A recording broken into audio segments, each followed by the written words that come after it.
Okay. Good afternoon, everyone. We're going to move on from where we stopped last week. Basically, this routing or network routing is one of the major key components we should be granular about. I will use another set of um, analogy to paint more pictures about what we're going to do today. So let me use this diagram, and then once I stopped, if we have any question or set of questions, we can ask. So like I said last week, what router does, or what is router or routing? We know some of the devices that made up of network devices. One of them is routers. So when we talk about routing, what comes to mind is router. And then routing works in which layer? It works in layer 3 in OSI model. That's why IP address reside. And then the only device that works in that layer is router. So what it does is it helps in doing what? In sending or forwarding the packet, IP packet, to the destination. So what we need to know majorly, anytime we're talking about routing, is we are talking about source and destination. So the best analogy I can give now is as we are in our house now, or our houses, so if you decide to go out for any reason or for any task, we take a decision that, oh, it's a predetermined effort that, okay, I'm going to this destination. Maybe I'm going to Walmart, for example. So our street has an address. Maybe I'm living in 123, and I'm going to 3, 4, or I'm going to 4, 5, 6, 4, 5, 6, for example. So in our mind, we will program our mind to know the road. Oh, I'll follow one particular direction. So let us mean that this is us now leaving our house. We know the route to Walmart, for example. So the decision we take is that we take a static decision. I've painted or I've touched on static route last week. That is, the route, static route, it means what? It is a type of routing that is done or configured by the administrator. So let us mean this is me now. I program my mind that, oh, I'm going out. I know that I'm going Walmart. The Walmart I'm going, I have one direction in my mind. This is it. This is the route I take. I did not consult my GPS. So if there's a problem on the road, for example, now, maybe I'm going this route, I decided to follow this route, but they are walking this road. There's a problem there. And then at that point, if I don't have alternative road or I don't know any other place, I'll be stuck, or I wait until maybe just for some moments, maybe there's an accident and then they're trying to clear the road. So I'll wait for some moment before I proceed.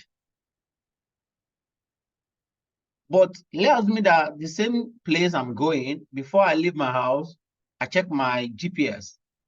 So my GPS will give me the same route to Walmart. But immediately I'm leaving, once I reach my junction, maybe it's a complete stop in my house, it will now suggest another route for me. That is, oh, This place may save you 5 minutes to the same destination.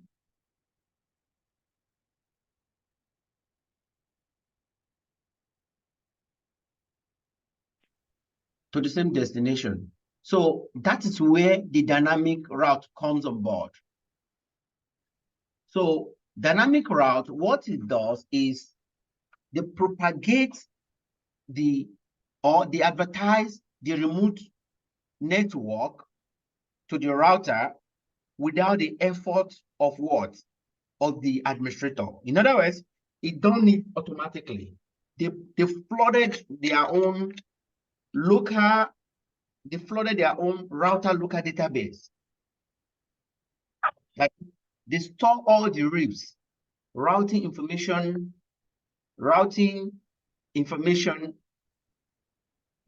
this is the RIP.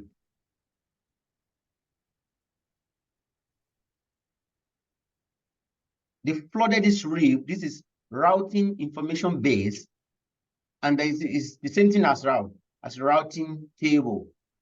They flooded the routing table with all the information of the connected routers. They flooded it, they propagate, they advertise all the connected routers on their routing table. That is dynamic. But in the case of static, we don't have that flexibility. In other words, static route is majorly used in a very small network.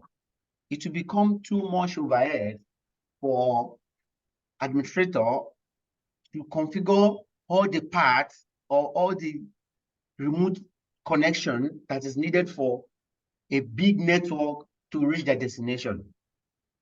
It is unfeasible. So that's why the dynamic routing is useful, or that's overhead. That's the only environment where we make use of dynamic routing. However, dynamic routing can still be used in small network, but most of the time, static is preferable for small network because of what? It has some level of what? Security. It's like you have your house, and then you create only link to your house to the other neighborhood. So if anybody is coming, this is a singular road that leads to your house. You can monitor it, you can block it, as case may be. But if there is thousands of roads linking to your house, for example, it becomes a security concern. So there's a lot of definitions for all this, but definition, everybody has their own way or their own, they use their own, what do you call it, their own term to define certain concepts. But what the take home here is, we just know it from a very layman perspective. That is, routing is what? Routing is the process of what? Sending or forwarding the packet from the source to destination. There's nothing more, nothing less. Any other conversation, any other terminology is just buttressing everything I've said.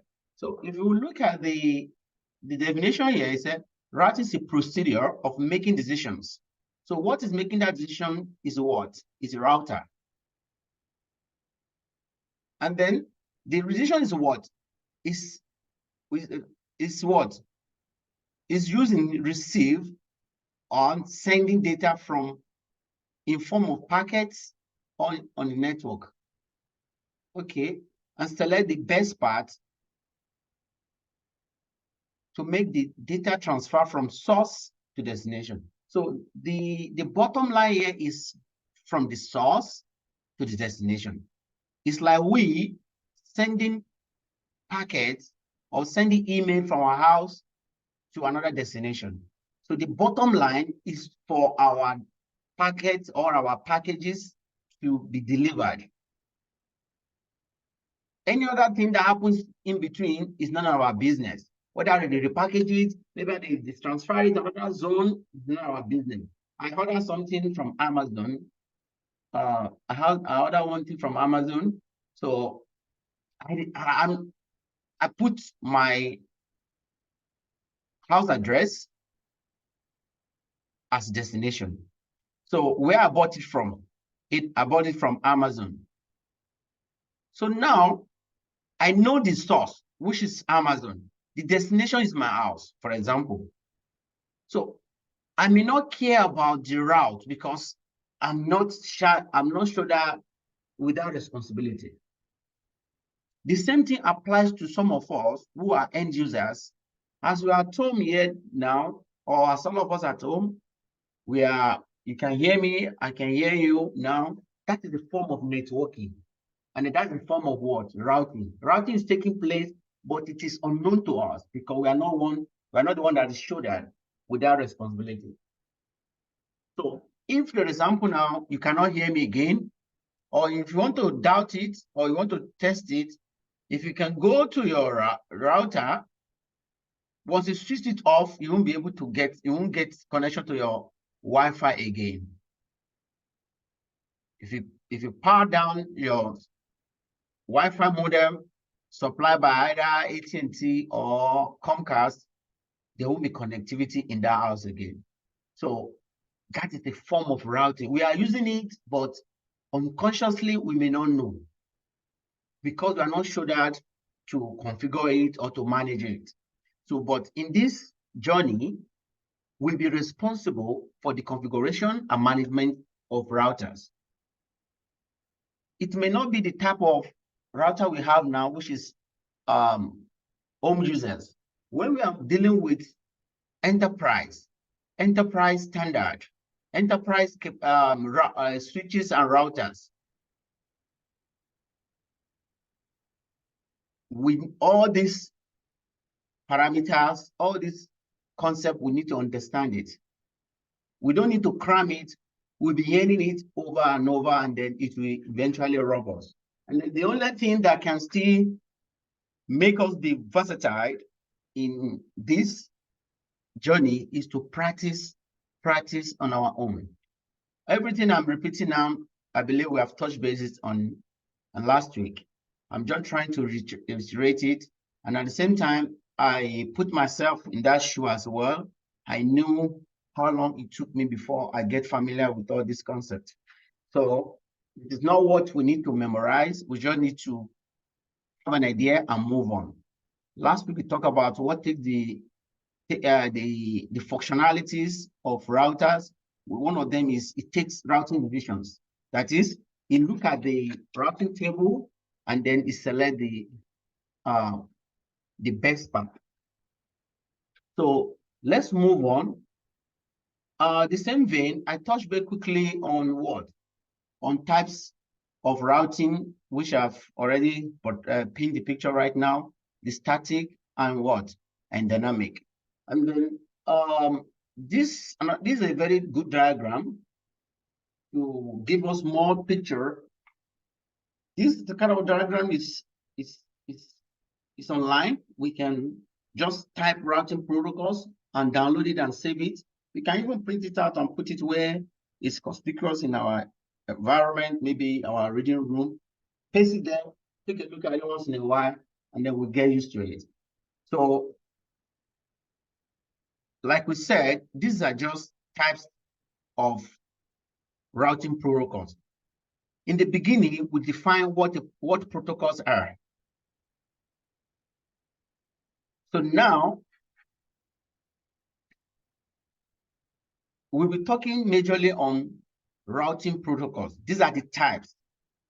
If you look at the trees, this particular tree, from routing protocol, we have static, which we have discussed, which is done by what? By the administrator, majorly. And then we have default. These two are one. I will show us how it's being configured. Static and default are done by administrator. They are done by administrator, but they are done differently. That's why we call one static. Static is what? It's already predetermined. But default is we don't know the destination. In other words, this is IP address of a default. In other words, we did not specify particular destination or source. What we allow here is that our packet can go from any, this is any to any. This is what it means.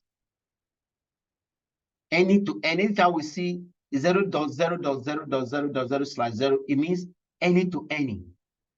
So that is default.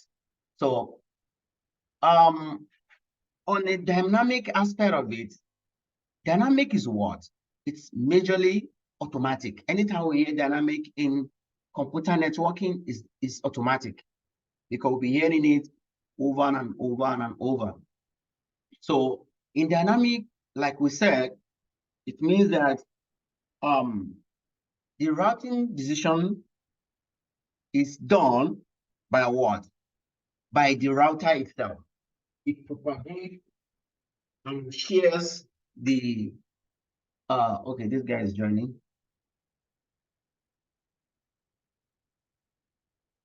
Okay, the dynamic is done by what? It's done automatically. This auto. In other words, the dynamic protocol converge or advertise their routing table to their neighbors. We will see how it's done. We cannot cover everything today, but my plan is we do the lab for static today. Tomorrow, by God's grace, we do some dynamic routing. We talk about the theory part of it. If we can do at least RIP, we do it tomorrow, and then we complete everything about routing next week. So that by next month, hopefully, we jump into firewall. So, like I was saying, dynamic is this. It means what? It is not the effort of the administrator to decide all the remote network.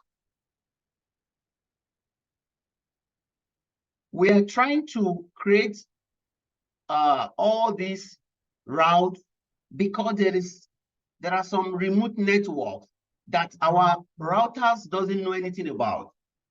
It's like now you leave your house, not only your house, maybe as a new person that comes to the state, this is the airport, for example, and then we're going, maybe this is New York City, and then we are going to like, let's say maybe I'm going to Maryland, for example.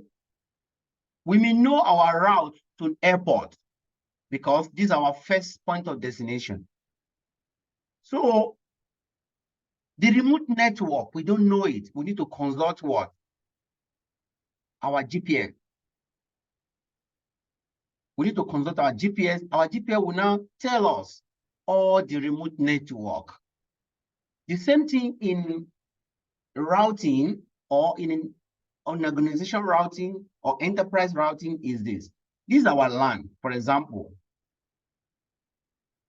And then we are going to this LAN. All the traffic in between becomes what? Becomes remote, because we don't know it. So GPS will now tell us, if you follow here, you'll get to this place. It may even suggest like 2 or 3 routes for us, which is fine. So the same thing applies to dynamic routing protocol. What it does is they advertise all the remote network in their table. They advertise what? All the remote network in their table. That is why if we look at it, we have distance vector as part of what? Types of dynamic routing protocol. We have distance vectors, and you have link state, we have hybrid, and then we have what? We have path vector. The first tree comes down from high GP and EGP. High GP means anytime we see this I, that means it's internal. Internal gateway protocol. This is E. It means external. External gateway protocol. So this hybrid, let me start from this hybrid. It means that it has functionality of either of this or of this. And if you look at GRP, it's here too. So this one means enhanced interior gateway routing protocol. It has functionality of OSPF. That's why they call it hybrid or some of this, because they use link state. I will explain some of their concepts when we reach the dynamic protocol. But last week we stopped at static. And then today I will move on by designing the lab. We configure the lab and then show some of the steps. Once we can fine tune our hands in playing around the configuration, the other thing we'll be learning is a journey, like I said in the beginning, because every time things changes in the industry, so it's not static mindset that this is how this works. We have different version, we have different concept now, so we just need to keep learning every day by day. But at the basic level, we need to know that we have distant vectors, we have link states, and then we have hybrid. Even BGP is hybrid, but I don't want to go that route now. But on distant vector, these are the classes. These are the protocol that falls under it. We have RIP, we have high GRP, and then on the link state, we have OSPF, and then we have ICIC. On the hybrid, we have EIGRP, and the BGP falls on what? On hybrid too, because sometimes BGP can be used as interior gateway protocol. So let's move on. On EGP, this is external gateway protocol. This is the method it uses. Many of them, they have algorithms they use distance, they use link, they use a lot of metrics to converge or to forward packets to their neighbors. BGP, like I said last week, is majorly used by what? By the ISP, internet service providers, because BGP is a routing protocol of internet. When we are trying to connect from LAN to WAN, we are using either static, and then it will be redistributed to BGP in LAN format. And then BGP, there's one thing we call AS. This is autonomous system. Autonomous system, some of us who have been in a politician before, we always talk, oh, this is autonomous community. So autonomous is a single managed network or a network under singular administrator or singular administration. For example, now if I have a big company and then all the routers within my confine, I can manage them, I can configure them on my own, is within my reach. That is my own autonomous system. Autonomous is what? Is self-independent. Self-independent. So autonomous system is a type of system that is under one singular management. In other words, we can have 2 or 3 autonomous systems. So we'll go that route when we reach dynamic protocol. Let me stop here quickly and ask if there is any question.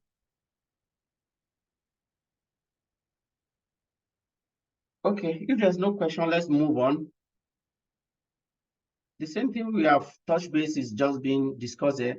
Types of routing protocol, we have interior gateway protocol, exterior gateway protocol, distant vectors, link state, hybrid. And then here, this is just comparison. That is comparison between distant vector and link state. What are their features or characteristics? So what are the metrics they use to make decision? So if you look at here, we see that this one is using link. This one is using distance. That's why they give them distance and link. There are some other metrics they use that we'll discuss when we are deep dive in each of them.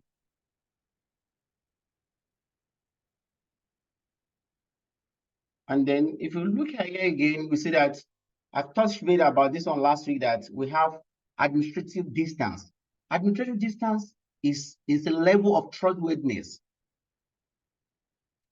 That is, the router decides to reach a particular destination. Most of the time, it's the same destination. Maybe we have two routing protocols on a router, for example, and they are going to the same what? The same destination. So this will be a tiebreaker. If you have a static route and we have OSPF, if you look at this screen, we see that OSPF a lower metric. It has a lower metric compared to OSPF. So OSPF will be favored in that decision. Another vein is this: if you have a connected router and then there's a static route on the routing table, connected router has what? Is zero administrative distance. In other words, connected router will be favored before the static route. So that is how administrative distance make decision is useful. So when we understand it more, when we're doing some of these concepts in the firewall, and then we are doing some load balancing, so that all these metrics can be configured, can be reconfigured. We can use to do floating, we can use to do load balancing. That is, we are going to the same route, and then we make one 10, the same, another one 20. In other words, if this one administrative distance of 10 to the same destination, for example, this part fails, the router will make a decision to use the one of 20. This is load balancing it. Okay, any question or questions? And then do we get the main pictures of routing and the static route? Let's forget about dynamic first. Static, that is only configured by who? By the administrator. And then some of the types, the static, the default, dynamic, and then some of the other protocols we have touched based on. So now let's move on to lab, so that to paint more pictures on what we're going to do. But before we move on to lab, all this one I've touched base on it before, but let me quickly paint more picture. We don't need to memorize it. What we need to do, we just need to know it. This is a Cisco router we are discussing with. These are the parameters of the mode. This is the mode of Cisco router. Some of the commands start from here. I will walk us through, and then I would love us to do it on our own, because this industry is a do-it-yourself program. It's not about who is teaching it or where do we attend it. It's about it's like mathematics. We just need to do it on our own. Otherwise, it will not be clear as it should. So once we log into any Cisco device, either router or switch, this is the first mode we see. This is the user mode. That is, it's like what? It's like greater sign. user mode. And then the one with naira sign is what? Privilege mode. So after the user mode, we go to privilege mode. What user mode does is there are some level of show command to check, to monitor that we can do there. But in privilege mode too, we can run some command like debug, like show run, that's more powerful than user mode. And then when we come down a little bit downward, we come to global configuration mode. This global configuration mode is where we do a lot of configurations. When we are doing it, I'll be showing you, but let's just get a little bit familiar with this now. We have interface configuration mode. We have what? Line configuration mode. Line configuration mode, majorly maybe we are configuring like SSH or Telnet and some other configurations. That's where we have all this. And then these are the steps to configure what? A Cisco switch or router. These are the basic commands. If we want to change the name, for example, this is what we run. We run, maybe we are at what? Global configuration mode, and we run host name. We put the type of name. It can be any name we want. We put it there and we send end. That's the end of it.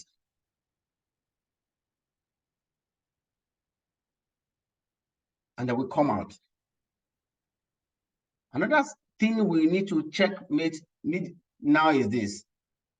If, for example, we just log in to the switch or router, for example, this is the first command we need to run, enable. This enable command will take us from user mode to what? To privilege mode. And then another command when we want to configure anything is to run this command, configure terminal. When we run this command, it will take us to what? Global configuration mode.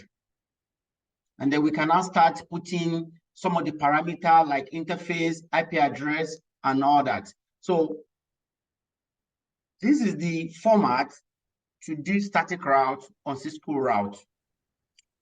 We do configure terminal, and then this is the format. The format is this. IP route, we must specify the destination.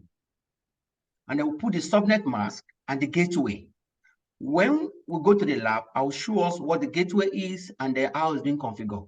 One of the key concepts we should not forget is the gateway, because this is one of the major problems we always face in production. What does that mean is, if the gateway is not specified, for example, now, anytime we are leaving our house to any destination, once we leave our street,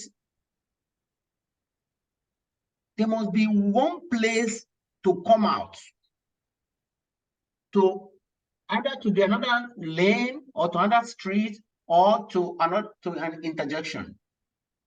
So this is my house, number one. So I'm going to Walmart. Once I leave my house, there's a junction that link me to another place. That is my gateway. Somebody who has been Lagos before, from Lagos to Abeokuta, there's one hotel called Gateway Hotel. Gateway Hotel was situated at what? At the gateway, because there was a gateway point there where money was collecting and all that. In other words, it's a gateway between Lagos and Ogun State.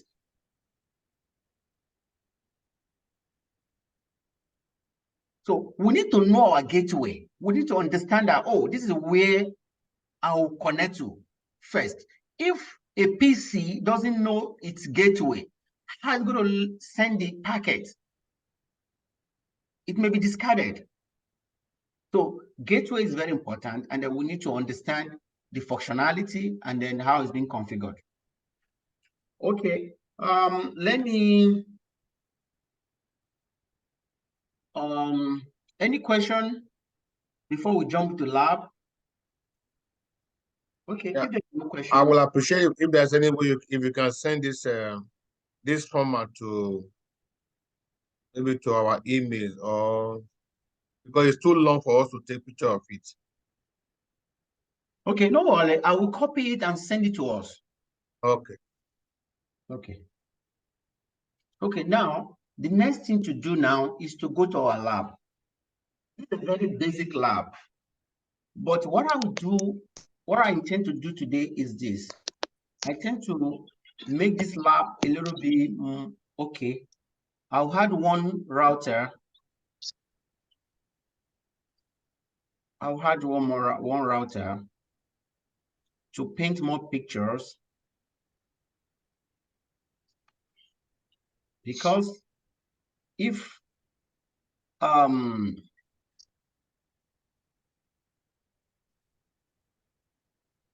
okay, let me do something Why like this. why you do choose the third router, sir? Is that Why you do choose the third router, the third one on that list? Or the third or you one? just This one. and why you do choose that one instead of why do you choose the first or second? If you Or look you at just them, if you look at them, one they have numbers. yes. So as they have numbers, so also they have models. Yeah. So let me even check this one.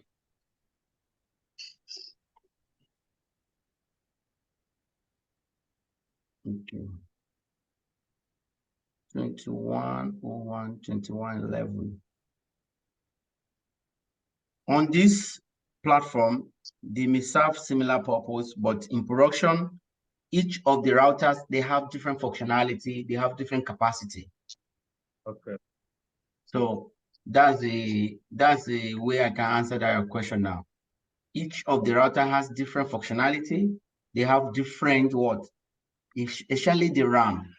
Like now, if we look at the generator, for example, generator has classes, but they are all called generator. So it depends the size of our business or businesses that made us make decision on what to buy.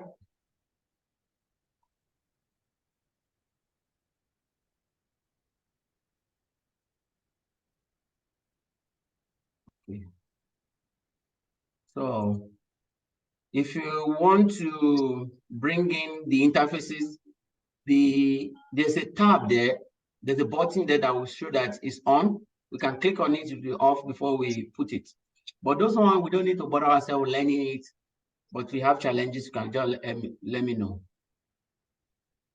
And then I just want to reiterate that this is not a production, this is a lab. What I mean is this is not what we'll be doing when we find ourselves in the job. This is not what we'll be doing. What we'll be doing is entirely different. We will not be the one that will do all this layout.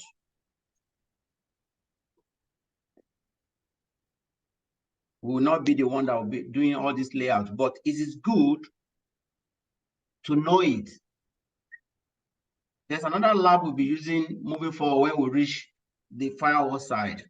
But this one is very basic, and then it's good as well to learn how route works. And then this one, to my own understanding, it's very easy to play around with. It's a plug and play stuff. So the other one, you will need to download a lot of stuff, do this, do that. Some of us have experienced it before. So at least when we will reach that level, we will start crossing it bit by bit. But this is, you cannot configure to that point. Okay, maybe this particular router has no, let me check this. Let me just do like this. Okay, how many ports is there? Maybe this particular one has only one, two simple port. Let me see the physical. Okay. It has only one, it has only two ports.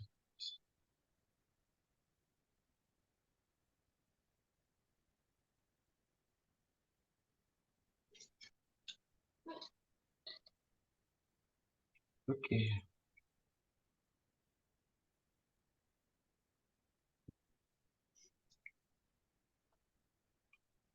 So if anybody has doubt, let me know, and then we'll clear the doubt as we move forward. But this is how it is. This is how it is done. In production, the difference is that we may not be the one that we set it up from the beginning, but occasionally, we may find ourselves in doing this. Like now, I'm part of the team that does firewall refresh. So I do firewall refresh, and then I have some other team that does what? They are majorly employed to do what? To do switch refresh, router refresh. That's what they do day in, day out. So why I make this thing like this is this, to paint the picture of if one route or path is not connected, we can always follow another route. For example, now, if we send a packet from here and it's going through this route, follow this route to this destination, for example, in case any of this link is down, which can happen anytime, so there will be alternative routes to reach the same destination. So we'll move on now to do the configuration. So any questions or anything you have said or any input? Okay. So basically, now the four routers now they have the same brown. That they have the same number. Forget about the number. Okay. The numbers doesn't come to play here now. What comes to play is, can we reach our destination? Okay. Because the number will come to play if it is in production. Production, I mean, is this. Okay, we have capacity of so users. Maybe we have 1,000 users. For example, we need to make informed decisions that kind of router that can accommodate our traffic, our bandwidth utilization. Is that clear? So that's where that kind of decision will be taking place. But here, we just use, we make decision based on, we just test, and then we have a fair understanding of how it works. And then any command we use here, it is not me making it up. That's a command that can work anywhere in production. The only difference that can happen is, oh, maybe they customize their environment to suit their own need. That's just the difference. But in terms of commands, Cisco command, if you go online, you see some of the command we'll be using now. So it is not me making it up. It is usable and it is applicable into production. And then we should not isolate our learning to one place. We need to learn across the board. Watch video, read, do a lot of stuff to get the picture right.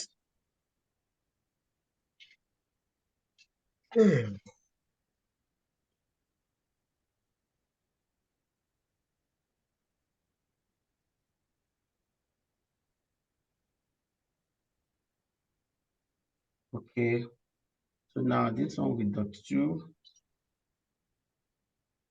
on .1.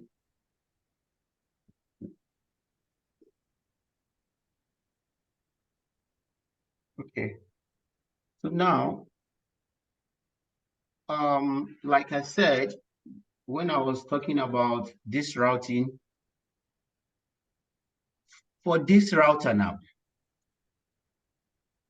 this place becomes what?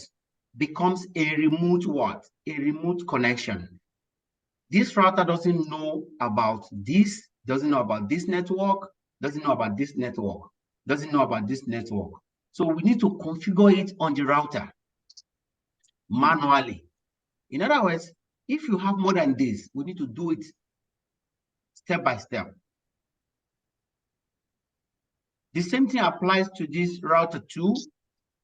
It knows about this network, it knows about this network, it knows about this network, it doesn't know about this, doesn't know about this, doesn't know about this, doesn't know about this. So we need to manually configure it to the routing table for it to know it and send a packet to the destination. So quickly, let's start from one of them quickly. This one will be my Router 1. Okay, let me do it router 1. So that we label it for labeling sake.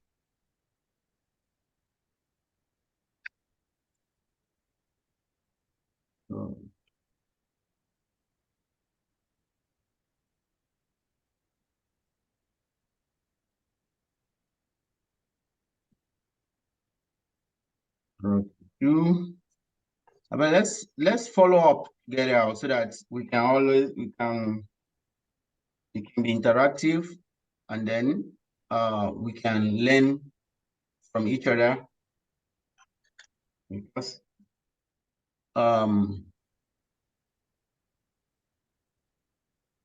it's not a magic.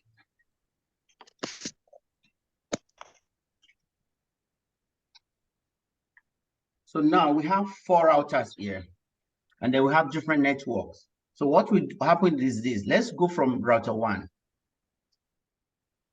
This is our router 1. We click where? The CLI. So if you look at, if it asks me, do you want to enter the initial configuration dialog? The answer is no. So always press no and press enter. Even in production, if it's a brand new router, it will ask this question. This is the mode I was telling us about before. So to move out of this mode, we need to type enable. This short form can work. You can see write it completely. It depends the convenience we find ourselves. But most of the time, I always use EN to represent the enable. So we click enter. So once we click enter, the next thing we need to do is what? We need to go to what? We need to write config. If you write config, fine. If you complete it like configure, fine. Cisco router accepts both.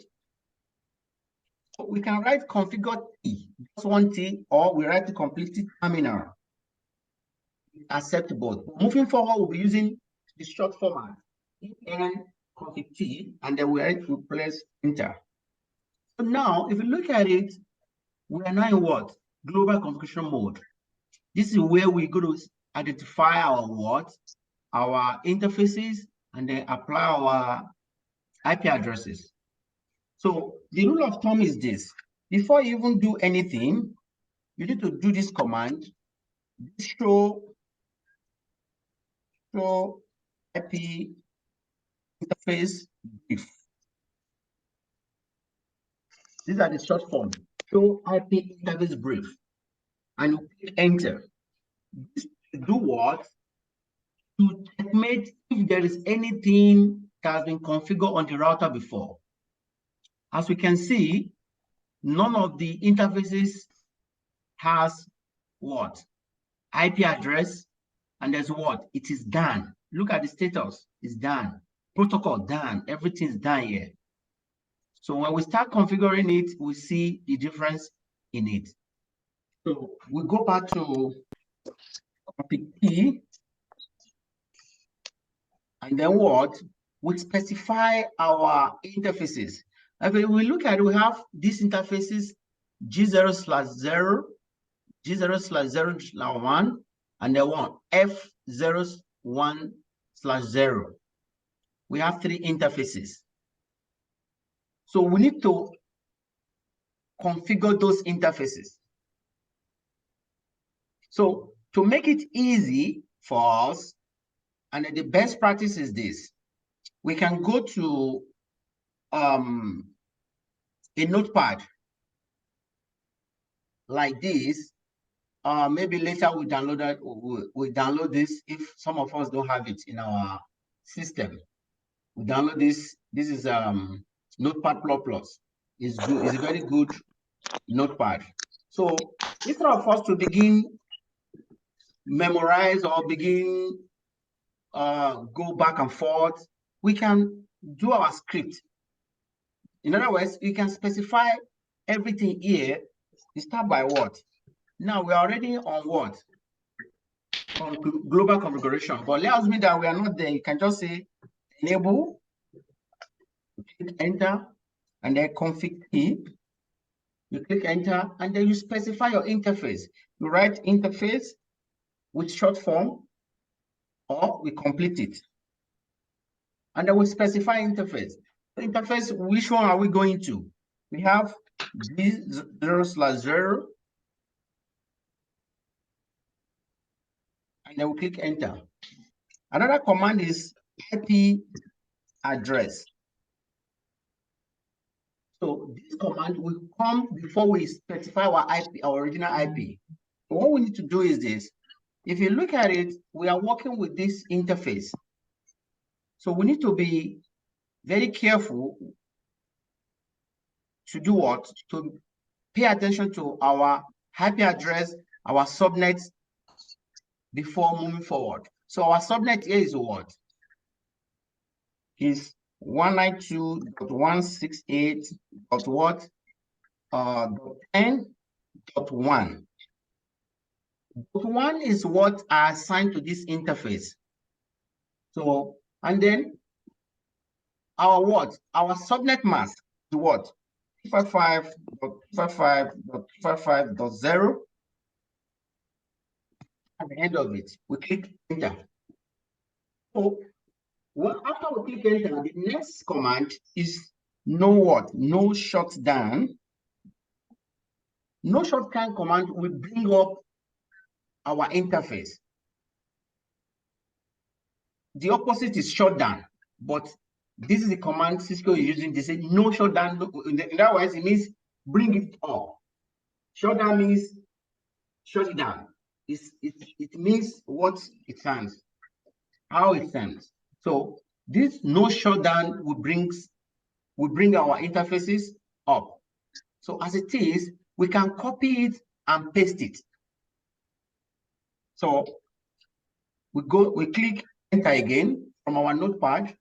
If you have another set of interfaces we need to configure, we can go ahead and identify them the same format. So we have other interfaces. What I'll do, I will just copy it, and then I move forward. Here you can write exit, and then paste the command here. So the second interface is what? G/1. Our IP address for that interface is what? G/1 interface is what? 10.10.10.what? Then the subnet is what? Subnet mask is 255.255.255.0. And then the same no shutdown is here, and then we click exit. In other words, if with this, we have configured what? We have configured the three interfaces, the two interfaces.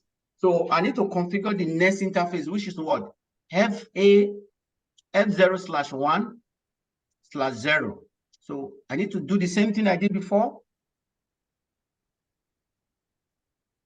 That is F0/1/0. And then I specify the IP address. The IP address is here is 192. Oh, this should be 168. 168. and then 50.1, and then this is subnet mask, and then no shutdown. Here we can now write exit. So now what we have done from here to here is that we have successfully configured the interfaces alone. No route yet. There's no route yet. So if I copy it now, copy, and I go to the router, what I will do is here is this. I will exit from here. I will exit so that I start from the user mode. Because if you look at it, I've enabled already. I type config T, that's the configure terminal. I'm coming down. So I'll copy, I will come to the user mode and then right click and paste. If you look at it, it takes this one, it takes this one, but here it did not take here, it's a invalid IP. Maybe there's a problem there. Okay, the invalid IP, but the interface is up. So what I will do is this. Okay, let me check.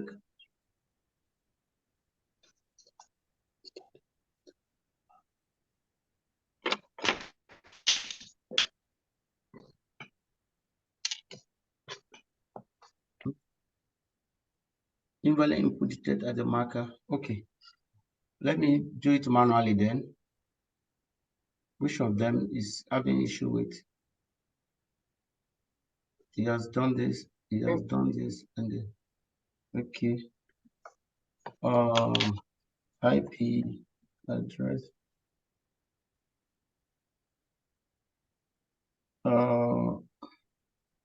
IP address.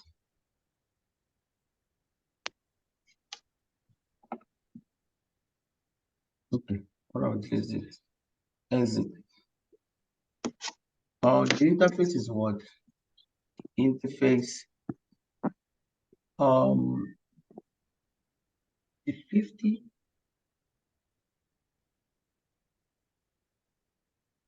Then 50.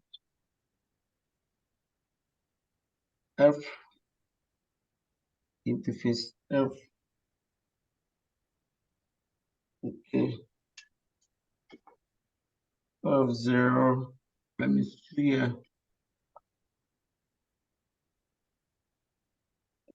0/1/0, and then enter. IP address 192.168.50.1, and then 255.255.255.0. Enter. Okay, there's a problem with that interface. There's a problem with that interface.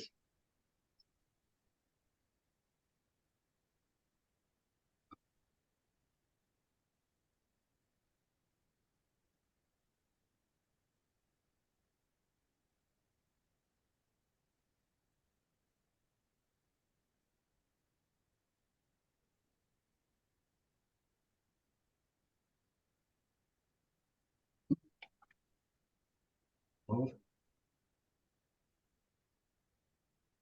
it's problem with that interface. Let me do like this. Exit. Exit.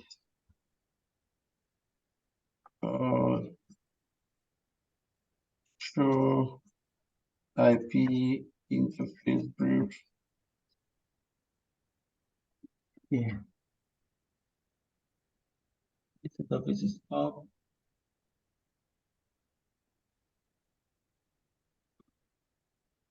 This one is done because the other side is done.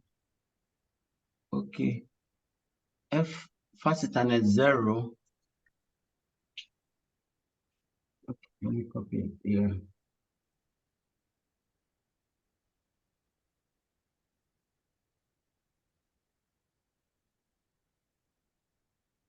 I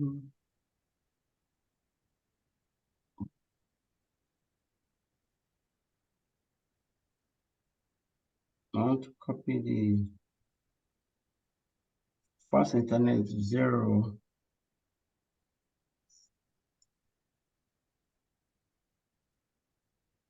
Let me do like this. Let me go to the physical.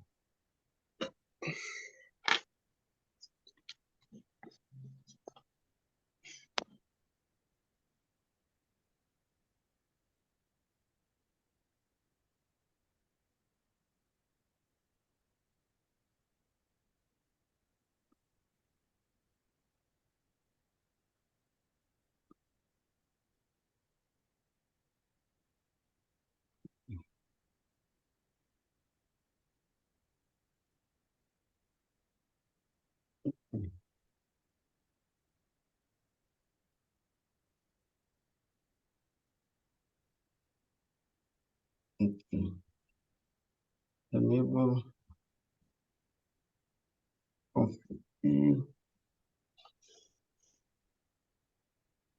interface have plus 1/1 no short 20 threads 192.168.what.50.1 245.245.245.0 invalid input dictated at marker IP.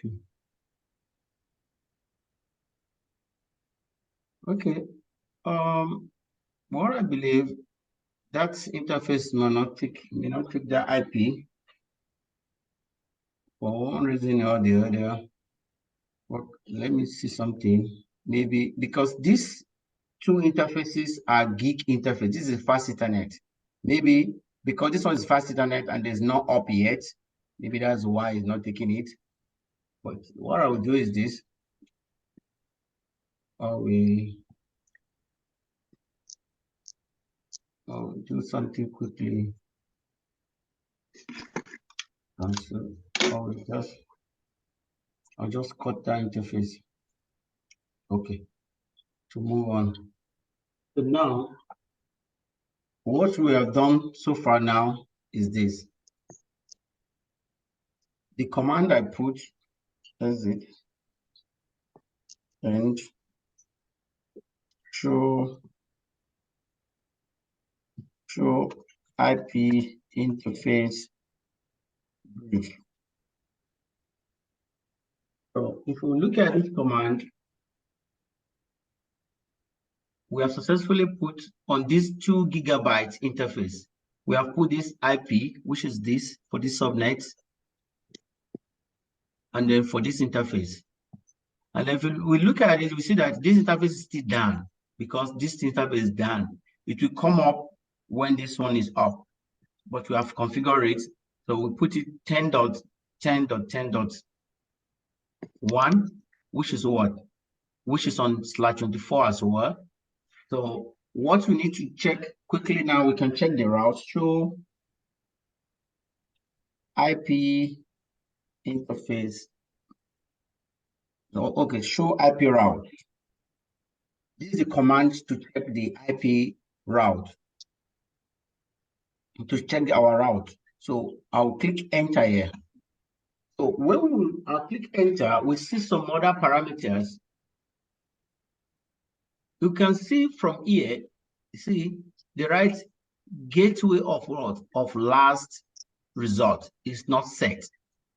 For here, we see that directly connected.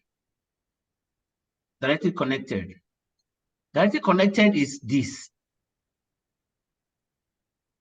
We see these two is directly connected to what? To our interfaces.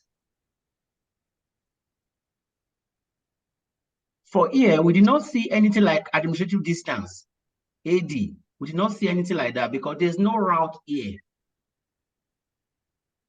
Once we configure the route, we see administrative distance. So, but to avoid confusion, because we are the one doing everything now, we need to do one thing at a time. Let's try to put all our interfaces.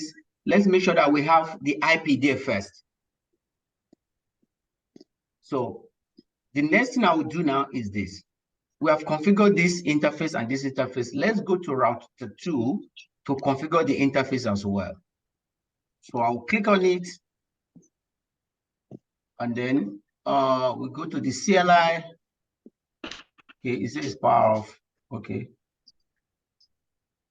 Go to the CLI.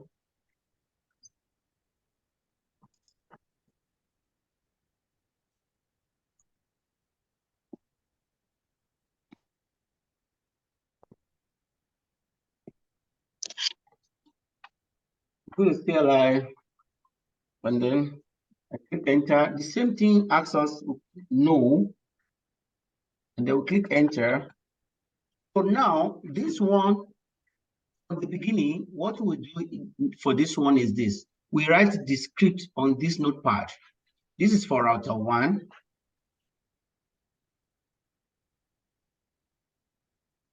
Router 1.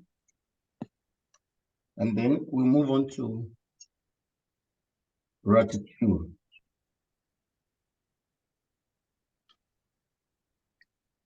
So the router 2 is this. So what I'll do, let me remove that fast Ethernet interface here.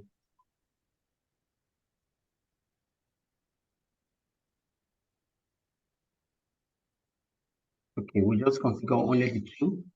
So now, to make it fast, we can copy this one like this.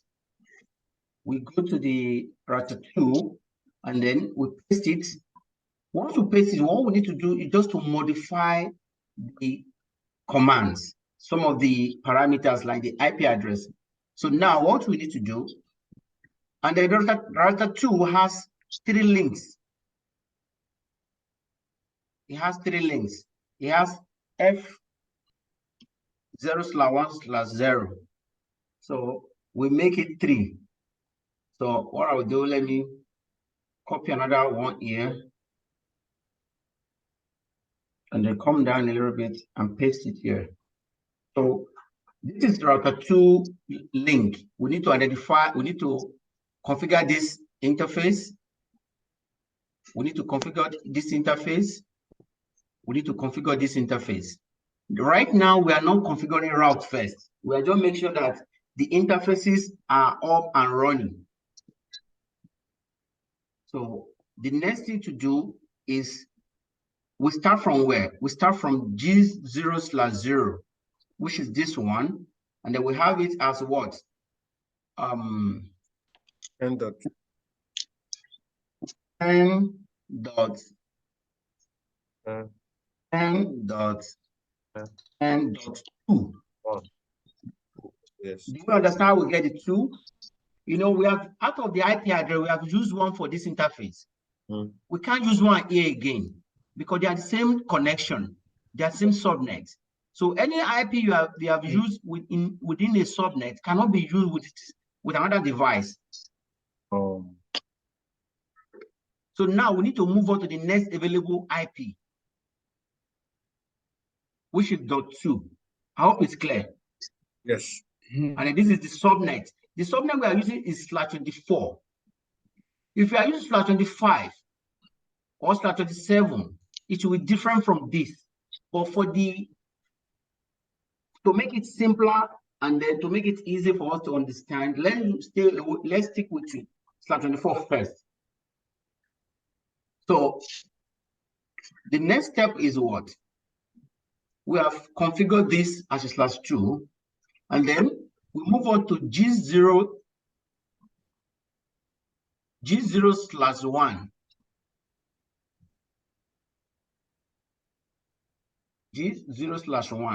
Our G0/1 is what? 10.10.20.1.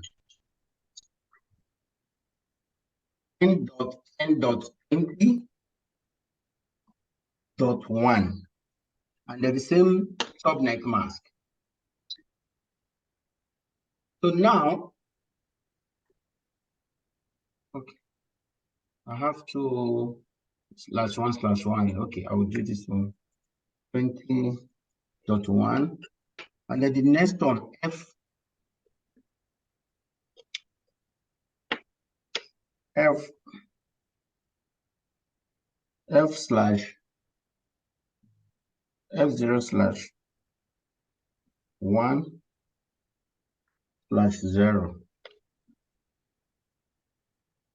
Okay.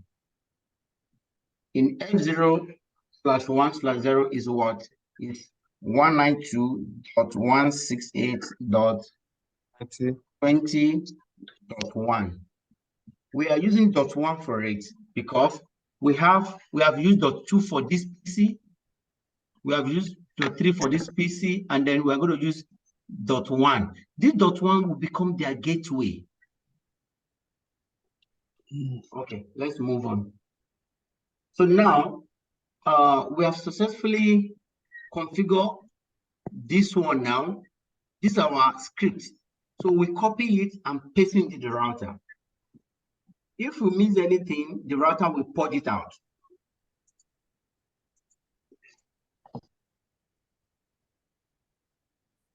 So I'll copy it and paste.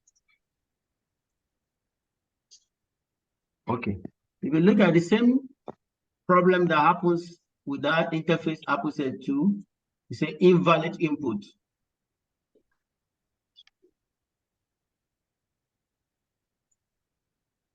You say invalid input. Well, I'll check why it's purging that one out. But let's move on. So now, if you look at this place is green, this place is green now, because this interface was done before. It's like this, but immediately this interface come up, this place become green. But now we cannot send any packet from here to here because there's no route yet. It will not be delivered. So any confusion or any question?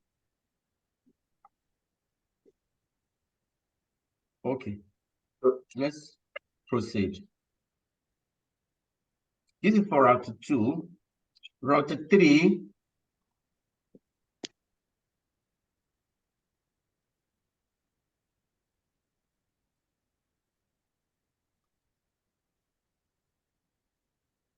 okay, we have router 1, router 2, router 3.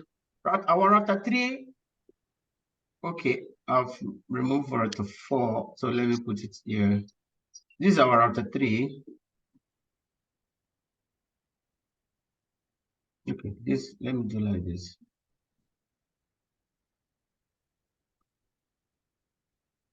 Just to make it more clear. So this is our router 3 now. So we go to the same vein. We click on the router 3. The same question asked, because this is a new router, for example, because this environment is to simulate what happens in a real life environment or what happens in a production. So it answers the same question. He said, would you like to enter the initial configuration dialog? We see no. And enter. And then before we move forward, all these IP scheme must have been predetermined by the administrators and the network engineers. It's not what we can fathom on our own or just wake up in the morning and then start figuring it out. No, somebody will give us all these parameters we need. Or an architect must have designed the diagram. That is the topology of the network. So the next step is this. We have just 2 interfaces. So I'm copying 2 interfaces here. I click enter. So what I will do now is this. This is just step-by-step format. So what I'll do now is this. On router 3, we have interface interface is what? G. We have interface is what? G0/0 and a G0/1. So now on the left hand side, we have 10.10.20.1. The next interface here will be .2. We are going to use .2 for here. And then here we have 192.168.30.0/24. We have .2.3. We are going to use .1 here. So quickly, let me go to the script on the router 3. So we have 10.10.20.2, and then on the other router, which is .1, we have 192.168.30.1 plus 255.255.255.0. So now what we need to do is this. We just need to copy this and go to the router and paste it there. If you look at it, this is .10.20.2, this is 30.1. So if you look at the interface, the interface changed to up. The interface changed to up. So right now, we have successfully configured all the routers interfaces. If you look at it, it's now green across the board. It's green here, green here, green here, green here, green here. And then before it greens, it sends some propagation here. So now, at this point, if we send the packet from this place to this place, PC2 has no functional port. Okay. Let me see if they have IP address already. If they don't, we'll configure it quickly. Okay. They don't have IP address. So let's configure our PC IP address 192.168.10.2. And then the subnet mark is this, 24. The gateway will be what? 192.168.10. What? You can tell us the gateway will be. What will be our gateway? Huh? Two. Two has been used already. Okay. Yes. Okay, that is one. Okay. 192.168.10.1. This gateway is as important as anything because this is where this router is coming. It's like your gate in your own house. Without specifying the gate, we are not going out. So if you are sending packets, it's going through the gateway. So that's it. We have configured PC F0. Quick question, sir. Okay, go ahead. Before you can go to the CLI, the power must be on. Right. Yes, of course. Okay. And to on the power, you didn't actually, you just didn't tell us anything about that, how to on the power. I did already. But I saw you. I saw you again. Don't worry. We have different things in there, but I saw you clicking. I know. I saw the one you click anyway. I wanted to just maybe. No worry. I will show us again. So now, if you look at, I've done this one. I'm working on this one now. .3. .3. See it here. 192.168.10.3, and this is subnet mask. And this is the gateway. The question is why both of them have the same gateway? Because they are going to the same, they are following the same gates. they need to have the same gateway. If there's another route or another connection somewhere else, maybe from here, which this PC is connected to, we will have different gateway. I believe that part is clear. Because if me and you, both of us are staying in the same house, we are following the same gate to go out. That is just the simple analogy. So let's ping our gateway. Before you can go, we can say, okay, I'm going out, you must be able to go reach the gateway first. So we ping our gateway, which is what? 192.168.10.1.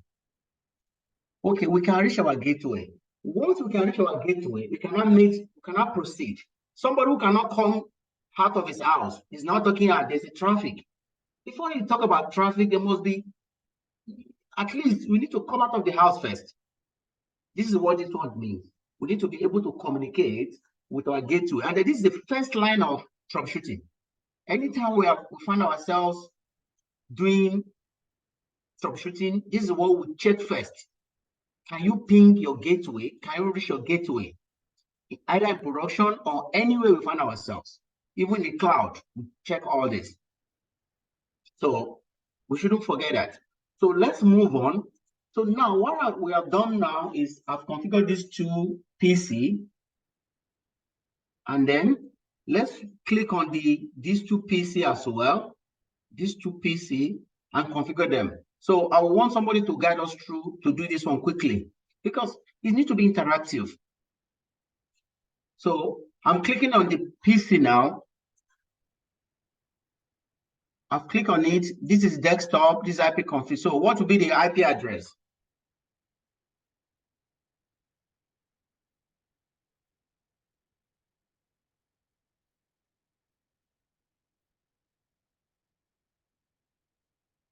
Okay, I've put the IP address quickly because there's no time. This is 131. I want us to test it quickly before we call it a day.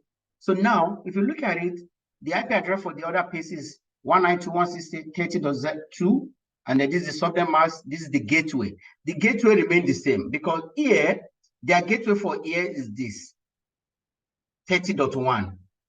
Is that clear? Anytime .2 or .3 is going out, they follow 30.1. Okay, so now the next thing to do, we click on .3, we go to the desktop IP configuration. The same thing applies, 192.168.30.what? C, the subnet mask and the 30.1 as a gateway.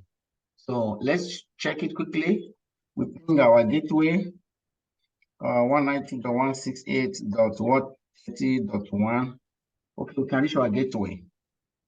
So now, before we create the route, what we need to do is we can quickly do what? Send a packet first from PC on the left-hand side to the PC on the right-hand side. And then we click on simulation.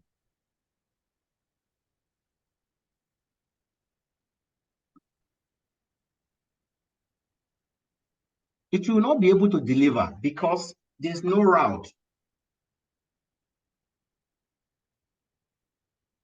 So if you look at the packet is coming out,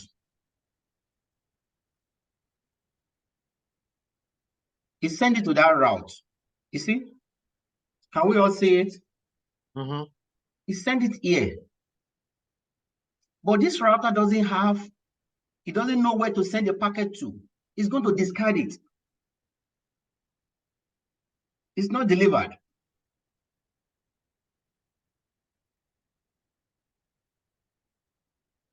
It's not delivered. Even the other side, when they send anything, there's no route to move further, they discard it. So that is a simple analogy. We are seeing this because we are using packet tracer. If we use other application, we may not be able to see it in a real time like this. So what we do again now is this. We now need to create our what? Our route. After we create our route, that's where we call it the day, and then we give small room for asking questions, and then we try. I'll send a lab, and then I will remove everything I configured, and then we try it on our own. Tomorrow we meet, we test what we do, and then if we need to move on to the next level, fine. But if I need to come again, do another lab, big one than this, because if we are good at this, we are as good as any other thing. Any other thing is theory, but this is the hands-on part of it, one of them. Okay, now we need to create our route now. To create the route, okay, I'll do like this. To create a route for router 1, let's do like this. We run this command, config E, enter. And then we run this command, IP what? IP route. And then IP route, we now specify what? We specify the network, the subnet mask, and what? And the gateway. There are so many parameters we can use. We can use the interfaces as our gateway.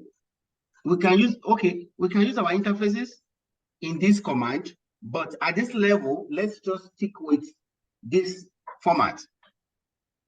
Look at it here. This is the command, IP route, the destination network, the subnet mask, and what? And the gateway.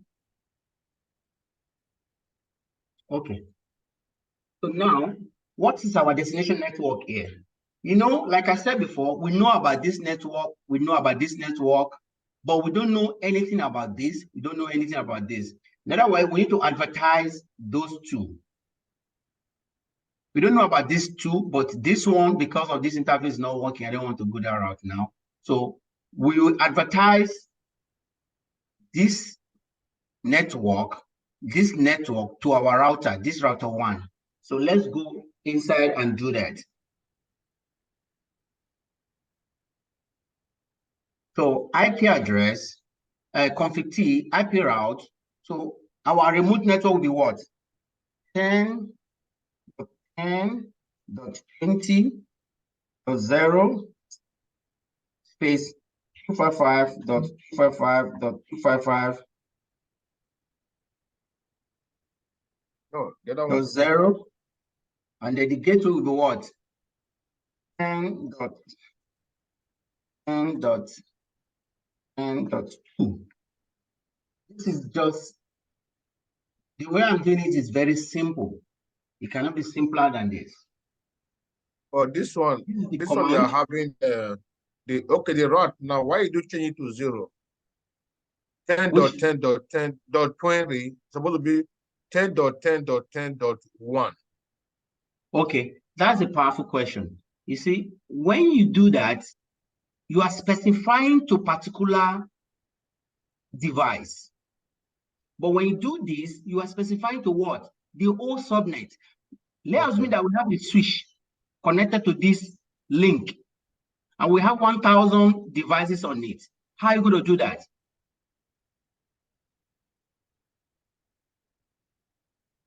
Does that make sense? Yes. Because now, if you say, okay, we should put one here, for example, that is, this connection is going to stop on this interface alone. We can ping the interface, but we can't do other things because we have isolated the route to only one interface. But now we open, this is an open check. That is, anybody on this subnet, we want to talk to them. This is the subnet mask. And this is our gateway for only this network. For now, we don't know this network yet. So we need to tell our router that there's another remote network that you need to know about. So let's put that one too. Once I do this one, then the next one, it will become fast. IP route. Okay, the network here is what? 192.168 dot what? 30 dot what? 0. Then 255.255.255.0. The same gateway. N dot what? N.2.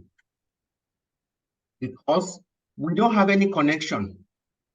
Suppose the other router works, I will have used another gateway, but it doesn't work. I don't want to cause confusion. Let's play with this simple topology first. To do big network is not the problem, but do we understand? That's a key thing there. So now we copy this one. I will go to router 1. And then if you look at it, it has changed mode. That configuration may not work. So what we need to do before we need to pay attention to the mode, we need to put EN, that is enable. So we copy it with enable. So, and then we paste. So now, if you look at it, it shows, it takes it. This is not formality. This is, if it works, it works. If it doesn't work, it will not work. So now, the next command we can run here is, we can run exit or end. But let's make use of end. It will take us out to what?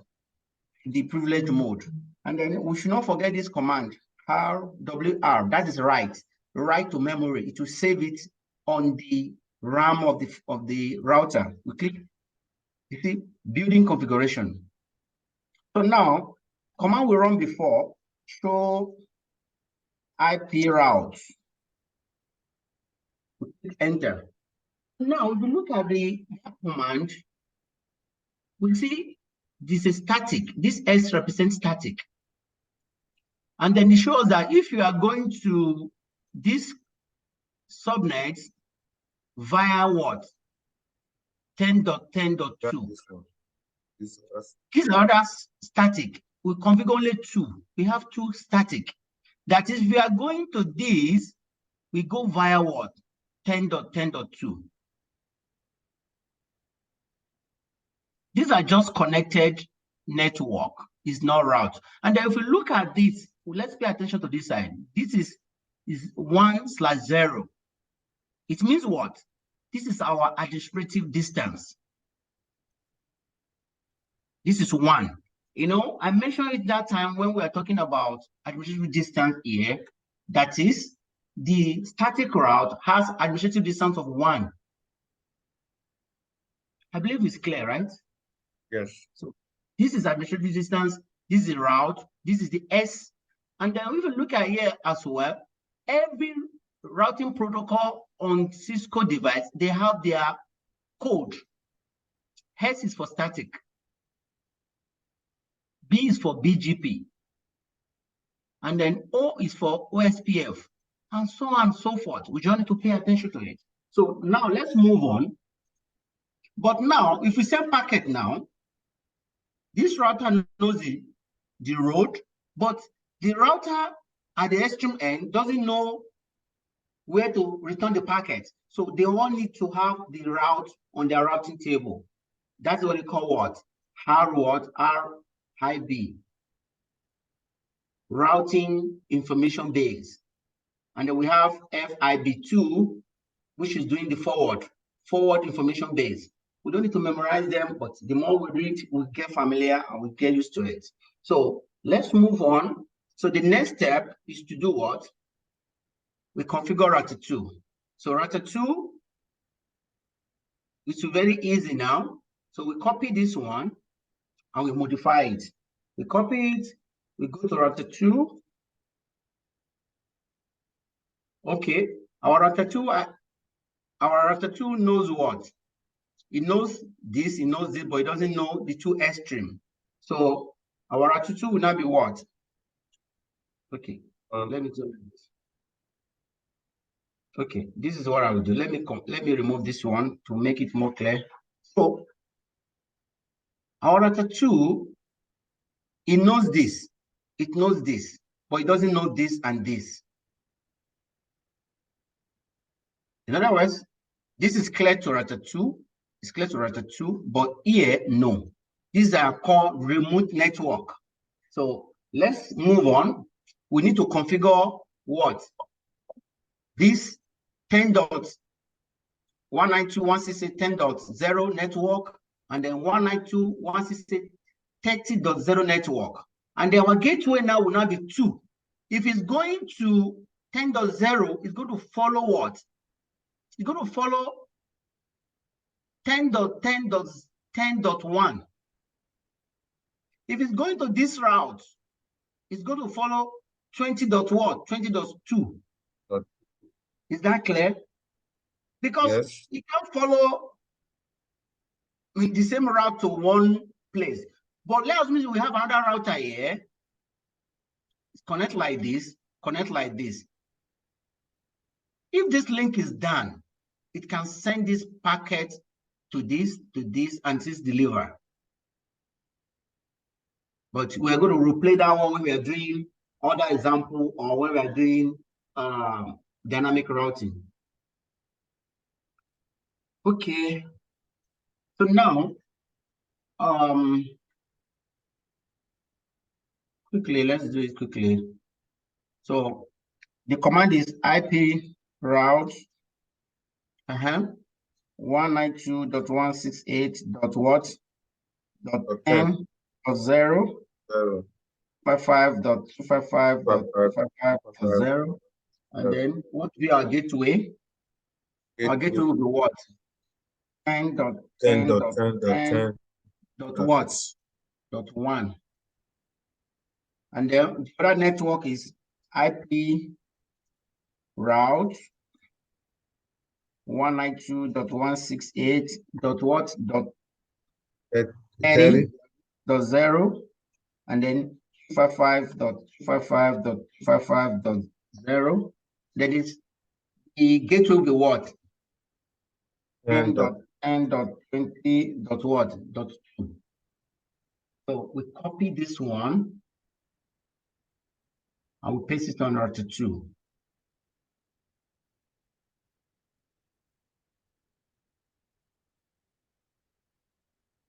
We click end, and then we do what? Route.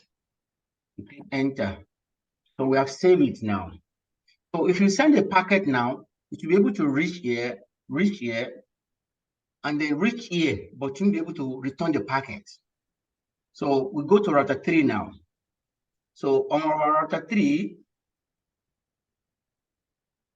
what will be our network? Our route on router 3. This one we are doing is called static. Do you think it's easy to do like 1,000 router and do all this? It's not easy. If it's a big network, and then why it becomes cumbersome is this: if there is a changes in network, maybe we move some router to another router, or we move some devices to another location, it becomes cumbersome. So it's not tenable for big network. Okay, router 3. So we are going to what? On router 3, this is our route. Router 3 knows this, it knows this, but it doesn't know this, it doesn't know this. In other words, we are going to move toward like this. We are going to use what? 10.10.20.1 to move. And then we advertise this and this. Okay. So this is router 3. We are going to use 20.what? 20.1, and we're going to use 20.1, right?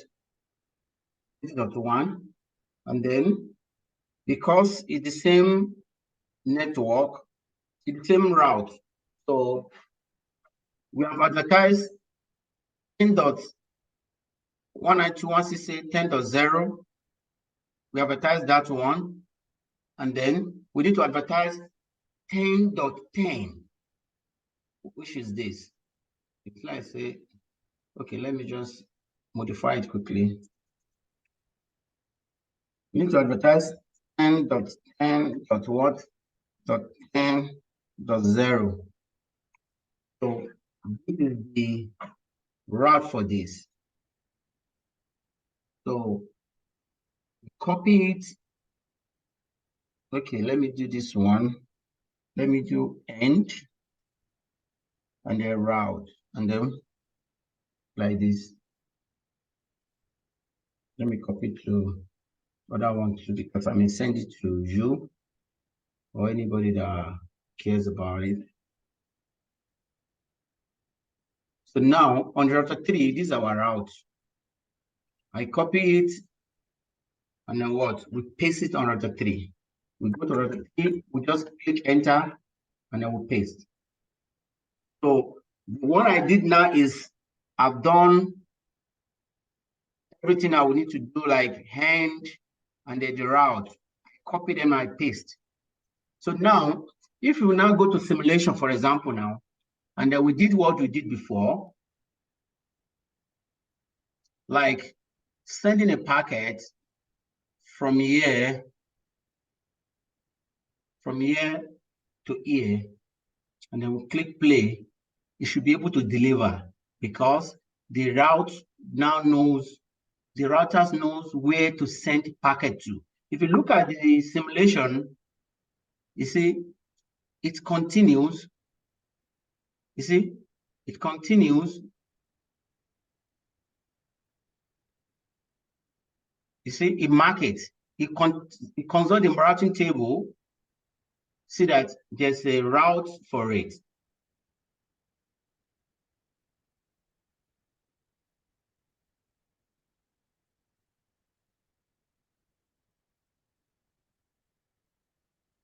PC1, router 3. Okay. Okay, let's check it ourselves. From this, we go to command line. First of all, we have cleaned our gateway. Now, where are we going to? We want to talk to 192.168.30.2. So let's run the ping command from the PC. Ping 192.168.30.2. Okay.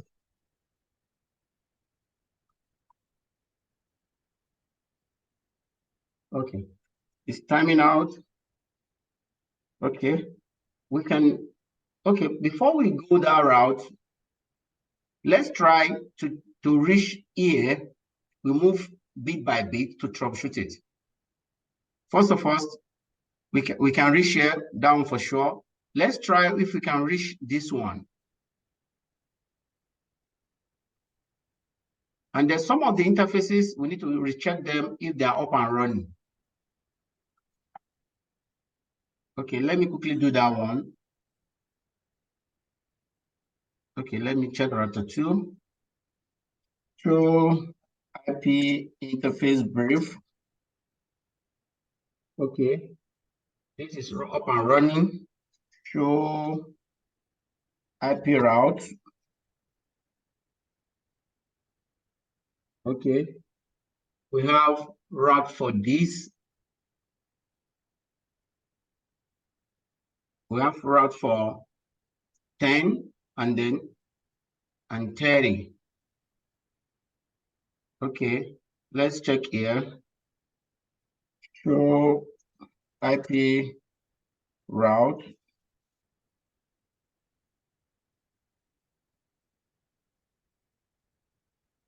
Okay, we have 10.10, 20.1, and then we have 192.168.20.1. Okay.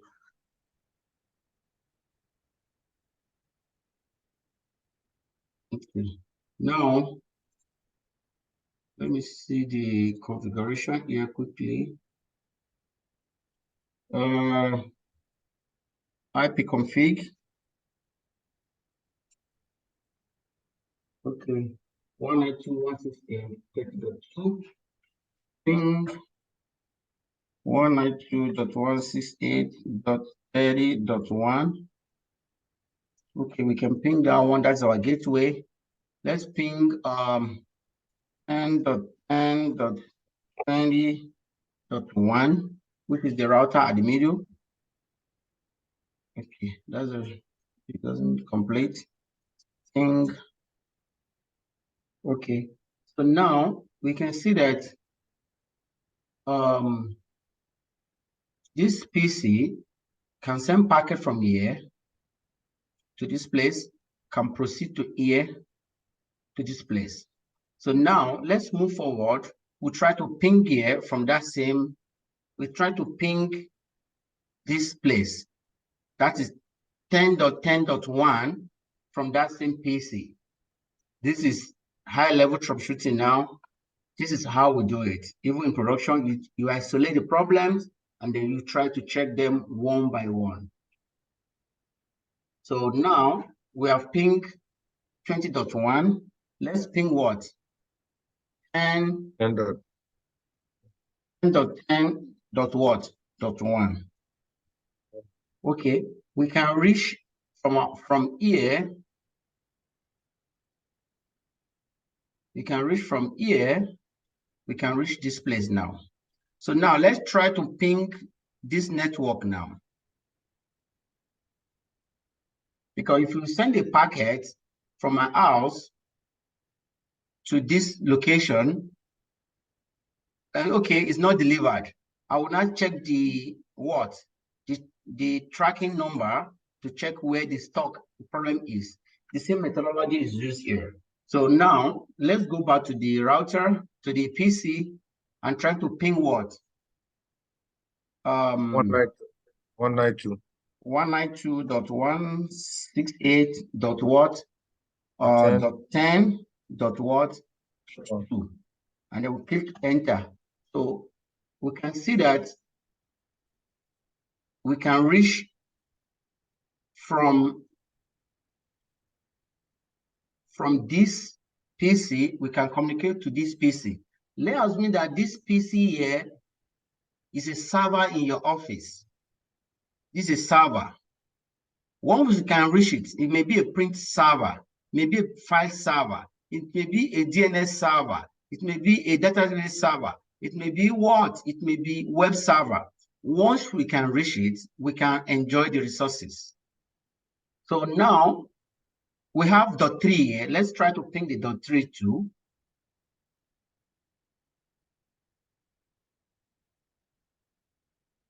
We can reach .3 as well, because when we are talking about server, it can be 2 or 3 in the same location. Because let us assume that this is our branch office in New York, and this is our headquarters, maybe in London. We should be able to reach it. If we don't reach it, we need to check the paths. So now we can reach them. Let's see if they can reach back. So we ping what? 192.168.30.2. Okay. So sometimes when the new, we just configure the route the first time I ping it, right? That's why yes. You don't need to jump into conclusion that it doesn't work. We start checking this and this. We look at it from different perspectives. Sometimes the router, they need to propagate, they need to communicate, and they put all the available routes in their routing table before they can send a packet out. This is how static route is done. And then this one will make it the end of today's class. I believe it's a little bit clear. We can't know it immediately, but at least we have the idea now. And then once we try it on our own, we're going to get a better picture of it.